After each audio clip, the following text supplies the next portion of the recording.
The Pittsburgh, Pennsylvania Tree of Life synagogue shooting during a baby naming ceremony has claimed 11 lives and wounded several police officers. A very horrific crime scene. It's one of the worst that I've seen, and I've been on some plane crashes. It's very bad.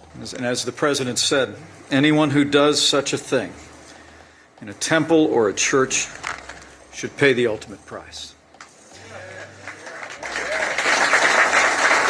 The perpetrator, Robert Bowers, 46 of Pittsburgh, a Jew hater and a Trump hater, is now the new poster boy for leftist mainstream media propaganda to control the narrative in order to influence the midterms. I think there's a term that applies to the president, and it's the arsonist firefighter. He is a president who has, in many ways, exacerbated tensions within our country, and I believe, frankly, the hate within our country. The Southern Poverty Law Center and the Anti-Defamation League, those are just two world-class civilian intelligence organizations. So for the most part, I think that this incident, and what I'm most worried about, is that this could be the precipitation of multiple incidents by this newly and reinvigorated neo-Nazi movement in the United States that hates George Soros and migrants and anyone else. Just only a few days ago that this president willingly and happily cloaked himself in that term of being a nationalist. Some of the things President Trump has said has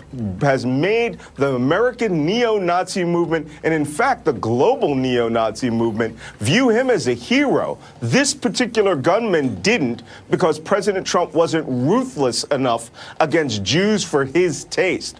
But it goes out there by saying things like he's a nationalist.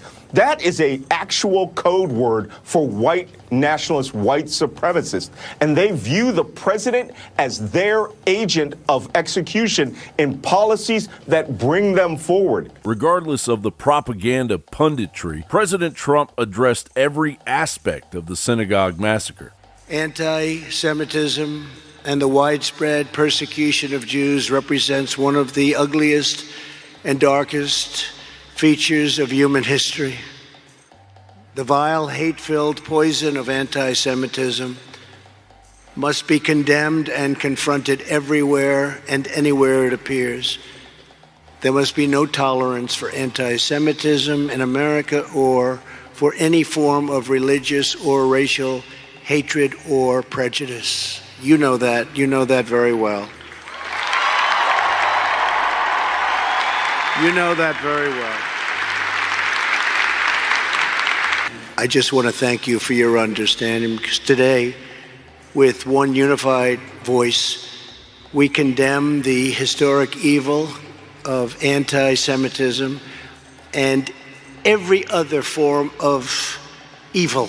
And unfortunately, evil comes in many forms. And we come together as one American people.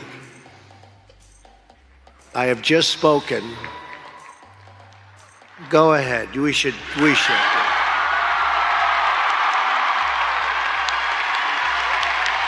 The mainstream media targeting of independent media and anyone questioning the narrative guarantees midterm madness is only going to increase as we move forward. You can see the staging, you can see the timing. Well, look at what CNN just declared there, that you can't even say the word globalism. You can't be critical of globalism without being called a racist. Now, these leftists, I want to be clear about this, these leftists, including CNN, they have been calling all Trump supporters Nazis and racists with no justification for that. But today, you saw the violence of an actual Jew-hating murderer who might be called a Nazi.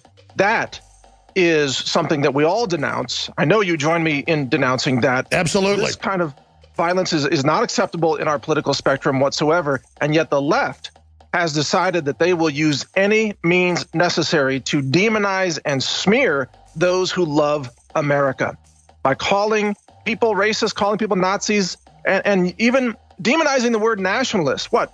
If you care about your country, that's evil? This has always been a problem with this president. He has always shown a sympathy or a dismissiveness towards terrorism.